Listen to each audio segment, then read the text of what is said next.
शंकर जी बोलिया जान बची लाखों पाई, वर कई तो थी करामत हाथ की, या कथा थी बोला नाथ की, जय बोलो अम्बे मात की, कोई नहीं बोलिया हे ये चाहिए जिंदगानी में रवानी चाहिए, कोई काम मुश्किल नहीं है इस जहां में, बस एक इनकी मेहरबानी चाहिए। हमने परम पूज्य हमारे गुरुजी के सानिध्य में विद्यासागर जी के समक्ष भी काव्य पाठ किया, पुष्पदंत सागर जी के सामने भी किया, तरुण सागर जी और पुष्पदंत सागर जी, और हम मेरे जो गुरु हैं जो रतलाम में शीतल तीर्थ है योगेंद्र सागर जी, मैंने उनके साथ बहुत कवि सम्मेलन में यात्रा की, बहुत अच्छे कवि थे। तो मैं पूरी तरह से वैसे जैन नहीं हूँ, पर हमारे पूरे परिवार का आचरण जैन की तरह है, और उसी तरह हम अपने हम सब कुछ छान के छान के पीता है तो जैनी कैसे नहीं? गुरुजी आजकल तो क्या है कि आरओ लगे हुए हैं, अपने आप छान के आ जाता है। यही बात है, तो फिर तू जैनी है। तो मैं देखिए गोष्ठी का आयोजन है, और मैं आज़ादी का अमृत महोत्सव चल रहा है। मैं 800 साल से हमारा हिंदुस्तान गुलाम रहा।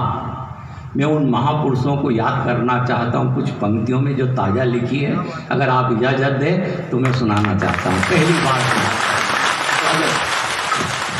कि जहाँ केसरिया बाना पहन, जहाँ केसरिया बाना पहन बाजी लगा दी जान की, जहाँ गाथा गाई जाती है हाड़ी रानी के शीश दान की, जहाँ जोहर कर लाज रखी जिसने रजपूती शान की, अरे मुंड कटे और रुंड लड़े वो माटी है हिंदुस्तान की।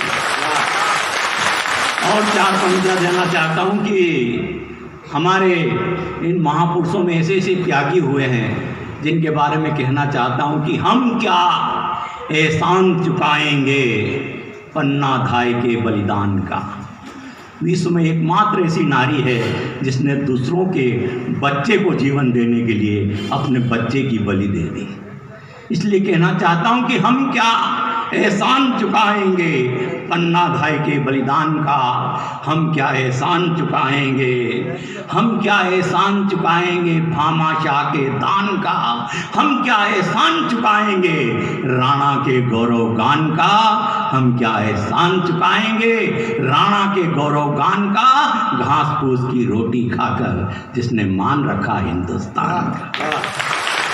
और चार पंक्तियां देना चाहता हूँ। देखिए हमारे देश में इतिहासकारों ने क्या किया, महाराणा को महान नहीं बताया, उस अकबर को महान बताया जो अत्याचारी, अनाचारी, दुराचारी, व्यभिचारी हैं, जो जिसने 40,000 लोगों का सरेआम कत्लेआम किया, उसको महान बताया। इसलिए कहना चाहता हूँ कि वीरों और वीरांगनाओं की ये धरती जिस पर हम सबको नाज है, वीर सपूतों ने बलि देकर सदा रखी भारत माँ की लाज है। एक था वो वीर शिरोमणि राणा जिसने जन्म लिया मेवाड़ी भूलोक पर, अकबर जैसे आक्रांताओं को जो रखता था अपने जूतों की नोक पर। और चार पंक्तियां देना चाहता हूँ कि धन्य धन्य आज़ादी हमें हाथ जोड़ने से नहीं मिली, आज़ादी हमें बलिदान देने से मिली। और कहना चाहता हूँ कि धन्य धन्य है वो सेनानी जो फांसी के फंदे पर झूल गए, जिनकी कुर्बानी के कारण गुलामी के सारे बंधन खुल गए। मिली आज़ादी तो आज़ादी के मद में हम इतना भूल गए, गांधी बाबा की बकरी तो याद रही, भगत सिंह की फांसी का फंदा भूल गए। ये कोई पंक्तियाँ सुना दी, ये मेरा विषय नहीं है, मैं तो हास्यव्यंग की कविता सुनाना चाहता हूँ। ये चूँकि आज़ादी महोत्सव था इसलिए सुना दी। हंसने हंसाने के लिए तो कहते हैं लोग हास्य कवि होता है, रुलाने के लिए तो अपने रिश्तेदार ही होते हैं। और जो हंसता है वो स्वर्ग नहीं जाता है, और जो जहाँ जाता है वहाँ स्वर्ग बना देता है। कुछ पंक्तियाँ सुनाना चाहता हूँ कि एक महिला ने एक साथ 6 बच्चों को जन्म दिया। आप तो हंसेंगे, रोएगा तो जिसको 6 हुए। और आप 6 बच्चे पे हंस रहे हैं। वो बिहार के लालू, उनके 9 बच्चे। एक बार तो अमिताभ बच्चन ने हार्ट सीट पर बैठकर एक लड़के से पूछा, बताओ लालू यादव के कितने बच्चे हैं? 6, 7, 8, 9। लड़के ने कहा 9। अमिताभ ने कहा लाख कर दूं? लड़का बोला जल्दी से कर दो, नहीं तो उनका कोई भरोसा नहीं। और आप 9 बच्चे पे हंस रहे हैं। हमारे परिवार नियोजन अधिकारी मित्र, उनके 10 बच्चे। मैंने कहा यार, परिवार नियोजन विभाग के अधिकारी हो के आपके 10 बच्चे? फिर बोले मैं परिवार नियोजन विभाग में आने से पहले विकास अधिकारी था। तो एक महिला ने एक साथ 6 बच्चों को जन्म दिया। इस घटना की अलग अलग हुई प्रतिक्रिया। कंजूस पति बोला, भगवान ये बहुत अच्छा हुआ, एक तो बार बार के झंझट से पिंड छुड़ाया, साथ में 5 डिलीवरी का खर्च भी बचाया। इतने में एक परिवार नियोजन अधिकारी घुर्राया, किस नारी ने भारतीय विधान को तोड़ा है? ऐसी महिला परिवार नियोजन की राह को रोड़ा है। 6 बच्चे एक साथ, बढ़ती आबादी पर कितना बड़ा आघात। एक अग्रदत्त आलोचक बोले ये तो महिला की मजबूरी है, सरासर डॉक्टर और नर्स की कमजोरी है। अरे प्रसव पीड़ा के दौरान बच्चे हो रहे थे, तब ये लोग क्या भांग पी के सो रहे थे? 3 के बाद अपनी कला दिखाते, परिवार नियोजन के उपकरण काम में लाते। मैंने कहा क्यों नाहक परेशान होते हो, व्यर्थ दूसरों को दोष देते हो? यह सब ईश्वर की करामात है। इतने में एक मंत्री जी भड़क कर बोले, ईश्वर की क्या करामात है? 6 बच्चे होना मामूली बात है, फिर इस महिला की क्या औकात है? इसमें जरूर विरोधियों का हाथ है। ये ऐसे हाथ और रंग के माध्यम से बातें निकल आती है, कविता बन जाती है। एक मुझे घटना और याद आ रही है कि हम कभी समझ जाते हैं, कई तरह के लोग मिलते हैं, कविताएं बन जाती है।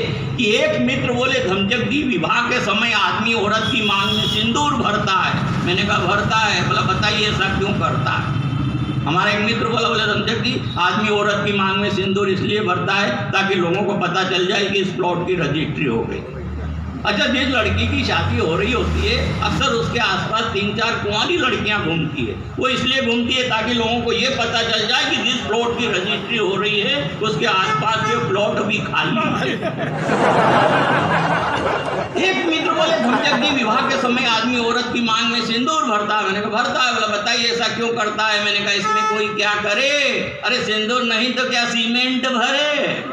अरे सिंदूर नहीं तो क्या सीमेंट भरे? फिर सीमेंट का कलर हरा होता है, सिंदूर का कलर लाल होता है, जिसे भरने के बाद आदमी पहली बार हलाल होता है। और हलाल होने की पहली शर्त है आदमी औरत की मांग में सिंदूर भरे, फिर जीवन भर उसके मांग की पूर्ति करे। और बेचारा करता है, और जो नहीं करता है वो जीवन भर अटल बिहारी रहता है। अच्छा, कई तरह की अभी ये मालूम अलग आनंद है। अच्छा, हिंदुस्तान ऐसा है कि यहाँ कई तरह की भाषा बोली जाती है, कई समझ में आती है, कई समझ में नहीं आती है। अब जैसे मद्रास चले जाइए, मद्रास की भाषा किसी को समझ में नहीं आती। मद्रास का नाम आजकल चेन्नई हो गया है। मैंने एक मद्रासी से पूछा इसका नाम चेन्नई क्यों है? बोले मद्रास के लोग लुंगी पहनते और लुंगी में चेन नहीं, इसलिए चेन्नई। अब गुजरात चले जाइए, गुजरात को हे कुछ हे बोलते हैं। गुजरात का लड़का इधर इंटरव्यू देने आ गया, इंटरव्यू अधिकारी ने उससे पूछ लिया तेरे पिताजी हैं? तो बोले कि 6। ये भाषा का अंतर है। अच्छा, कई बार ऐसा हो जाता है, और जैसे हरियाणा चले जाइए, हरियाणा की तो लट्ठ चाह भाषा। वहाँ का कितनी बजे को कहते हैं के बाजेगा। मैंने हरियाणा से पूछा कितनी के बाजेगा? वो बोला कि लट्ठ बाजेगा। मैंने कहा घड़ी में के बाजेगा? बोले घड़ी में बाजेगा, 2 घड़ी में बाजेगा लट्ठ ही।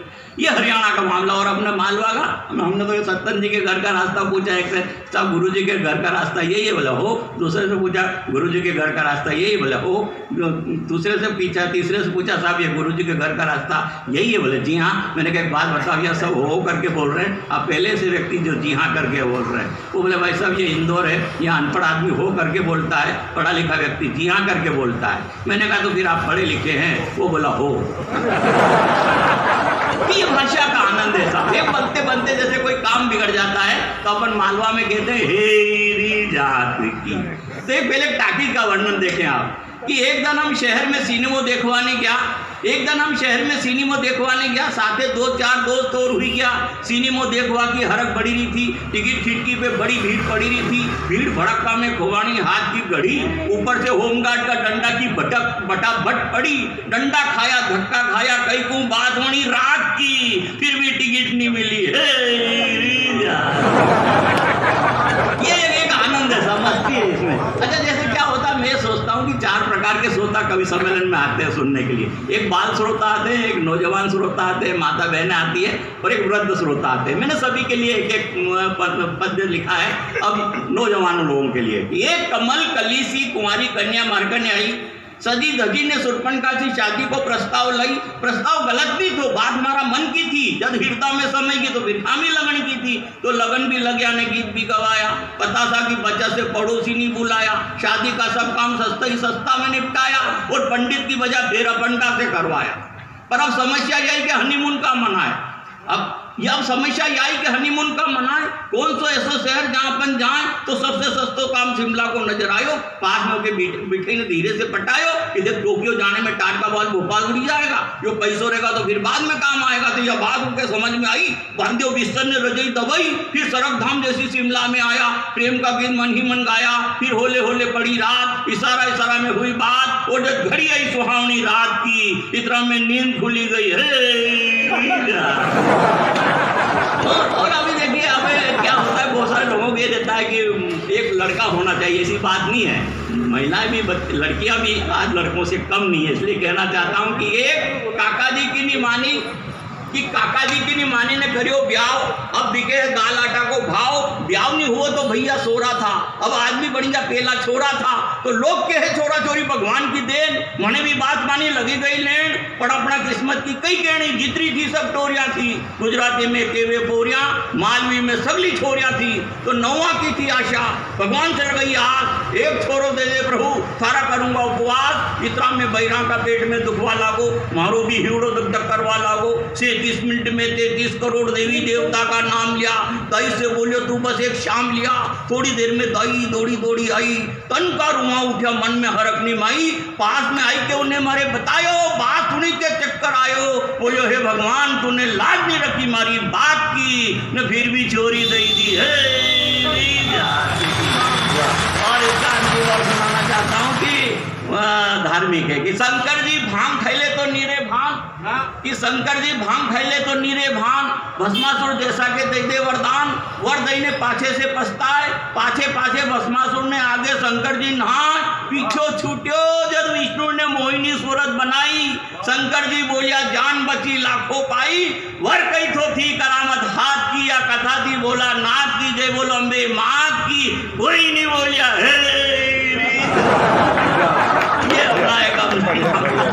ये मालवा का आनंद है साहब, अपनी मस्ती है। देखिए कवि सम्मेलन में जाते हैं, कई तरह की कविताएं बनती है। एक मैं कविता पत्नी पुराण सुनाना चाहता हूँ, सुनिएगा। कि मैंने बहुत शादी से पहले गोदा जी कुछ लोगों से इंटरव्यू लिया कि आदमी को शादी करना चाहिए कि नहीं करना चाहिए। और शादीशुदा व्यक्तियों ने जो अपनी पीड़ा व्यक्त की वो मैं आपको सुनाना चाहता हूँ। एक सज्जन बोले धमजक जी बड़ा विचित्र सवाल है, हम क्या पुराने लोगों का भी यही ख्याल है कि शादी बर्बादी है, दिखने में मखमल वास्तव में खाती है। मैंने कहा अच्छा, लोग शादी को बर्बादी मानते थे या तथ्य जानते थे, फिर आपने क्यों की? और उन्होंने जो जवाब दिया, जवाब अच्छा लगे तो ताली बजा के समर्थन करना। मैंने कहा लोग शादी को बर्बादी मानते थे या तथ्य जानते थे, फिर आपने क्यों की? वे मुस्कुरा कर बोले हमारे तथ्य को सत्य की कसौटी पर तोलते हैं, इसलिए की कि कहीं पुराने लोग झूठ तो नहीं बोलते हैं। एक व्यक्ति शादी करने के बाद पहली बार ससुराल गया तो मैं सुंदर साली को देखा तो अपने ससुर से खूब लड़ा। बोले जब तुम्हारे घर में रसमलाई थी तो मेरे को ये आलू बड़ा क्यों पकड़ा दिया? ऐसे कई प्रकार की घटना घट जाती है। उनका सुन के तर्क फिर पकड़ा हमने क्लर्क। वो बोला समझदार हो कि शादी की आशा रखते हो, सूरज शकल से तो वैसे ही दुखी लगते हो। अरे हमारे पड़ोसी मिस्टर कुरैशी, उनकी दुर्दशा देख शर्मिंदा है। आश्चर्य इस बात का उनकी 4 पत्नी है फिर भी वो जिंदा है। हम तो एक से ही परेशान है, कलेजा कांपता है, आपन में जान है। वास्तविक पोजीशन बताते हुए शर्म आती है। आप ही जाओ तो अफसर, घर आओ तो बीवी खोपड़ी खाती है। एक बार बच्चा रोने लगा तो पिता ने कहा बोल बेटा बोल क्या खाएगा? चॉकलेट? बोले नहीं। बोले आमलेट? बोले नहीं। बोले सेव पपड़ी खाएगा? बोले नहीं। बोले जानता हूँ माँ पे गया है, मेरी खोपड़ी खाएगा। अब माँ ने जो पलट के जवाब दिया, और जवाब अच्छा लगे तो ताली बजा के समर्थन करना।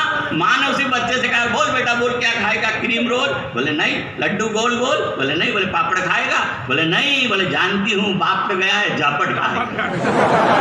तो अभी जाओ तो अफसर, घर आओ तो बीवी खोपड़ी खाती है। मैंने कहा आपकी खोपड़ी है रसमलाई जो खाती है? वो बोला आपको तो मजाक आती है, जब आपकी हो जाएगी आसमान नीचे और धरती ऊपर नजर आएगी। एक बार हमारे बच्चे ने हमसे पूछ लिया, पापा आपकी शादी हो गई? हमने कहा हो गई। बोले किससे हुई? मैं कहा तेरी मम्मी से। बोले वाह, आपने तो घर की घर में ही कर ली। फिर अंत में हमने एक वयोवृद्ध सज्जन से प्रश्न किया, उसने एक पंक्ति में उत्तर दिया कि शादी ऐसा लड्डू, खाए वो पछताए, ना खाए वो पछताए। यह किस्सा है बिल्कुल सच्चा। हमने सोचा जब पछताना ही है तो फिर खा के पछताना अच्छा, खा के पछताना अच्छा, खा के। बहुत बढ़िया। एक कविता से और जोड़ना चाहता हूँ, छोटी सी है, क्योंकि हम है जी सुनाइए, ताली बजा दीजिएगा थोड़ा सा। तो कुछ होता है। एक कविता ये है कि हिंदुस्तान में अपन देखिए पहली बार 75 साल में पहली बार हुआ है कि हिंदुस्तान के लोग जागृत हुए और जिन्होंने फिल्मों के माध्यम से हमारे समाज पे, हमारे साहित्य पे, हमारे संस्कार पर प्रहार किया। कभी तक किसी ने आवाज़ नहीं उठाई, मगर आज हम देख रहे हैं कि अच्छी अच्छी फिल्मों के लिए लोग जागृत हो गए, उनका बहिष्कार कर रहे हैं। ये होना चाहिए, क्योंकि हमारे यहाँ ऐसे अश्लील गाने चले, ऐसे गीत चले जिनको हम परिवार के साथ सुन नहीं सकते। अच्छा, इन फिल्मी गानों को बच्चे, बूढ़े, नौजवान सब गाने लगते हैं। एक गाना चला था साहब, क्या करूँ हाय कुछ कुछ होता है। अब इस गाने को बच्चे, बूढ़े, नौजवान सब गा रहे हैं, कुछ कुछ होता है, कुछ कुछ होता है। तो मैंने सोचा कि आखिर ये कुछ कुछ कैसे होता है। तो मैंने बहुत सारे लोगों से इंटरव्यू लिया, तो कुछ चुनिंदा इंटरव्यू में आपको सुनाना चाहता हूँ। तो सबसे पहले मैंने बूढ़े व्यक्ति से पूछा कि बाबा क्या तुम्हें कुछ कुछ होता है? वो बोला इस बुढ़ापे में क्या खाक होता है? कुछ कुछ के अलावा सब कुछ होता है। फिर मैंने बुढ़ी अम्मा से पूछा, माता जी क्या तुम्हें कुछ कुछ होता है? अब माता जी का जवाब सुनना और आनंद लेना। मैंने बुढ़ी अम्मा से पूछा, माता जी क्या तुम्हें कुछ कुछ होता है? तो वो बोले मुंह से बोली, मुंह में दांत नहीं, पेट में आंत नहीं, इस बुढ़ापे में किसी का साथ नहीं। ये बूढ़ा मन न हंसता है न रोता है, और इस बूढ़े शरीर में सब जगह से कुछ कुछ कुछ कुछ होता है। इस बूढ़े शरीर में सब जगह से कुछ कुछ कुछ होता है। फिर मैंने एक नौजवान कन्या से पूछा कि देवी, अरे देवी क्या श्री देवी, क्या तुम्हें कुछ कुछ होता है? तो अपनी एक चप्पल निकाल के बोली, हाँ होता है, बताऊं? अरे मैंने कहा बताना तो फिर चप्पल पहनकर ही बताइए। मैंने कहा बताना है, चप्पल पहनकर ही बताइए, और कुछ कुछ कैसे होता है मुझे समझ में आ जाए, इस तरह समझाइए। इतना सुनते ही वो मुस्कुराई, फिर मेरे पास आई और पास आकर बोली, भाई साहब जब बेटी जैसी बहू को जिंदा जलाया जाता है तब कुछ कुछ होता है। वह बोली, भाई साहब जब बेटी जैसी बहू को जिंदा जलाया जाता है तब कुछ कुछ होता है। पटेल व नेहरू वाली संसद में दागियों को बिठाया जाता है तब कुछ कुछ होता है। जब देश की सुरक्षा सौदे में कमीशन खाया जाता है तब कुछ कुछ होता है। जब नेताओं द्वारा पशुओं का चारा चबाया जाता है तब कुछ कुछ होता है। जब शहीद आजम भगत सिंह व आजाद को आतंकवादी बताया जाता है तब कुछ कुछ होता है। जब राजघाट पर झूठी कस्मों को खाया जाता है तब कुछ कुछ होता है। और जब चोली के पीछे क्या है जैसे अश्लील गाने को सरेआम गाया जाता है और भारत माँ की वंदना पर प्रतिबंध लगाया जाता है, तब मेरा मन भीतर से होता है, तो मेरे बात होता है। अब मैं चाहता हूँ कि इस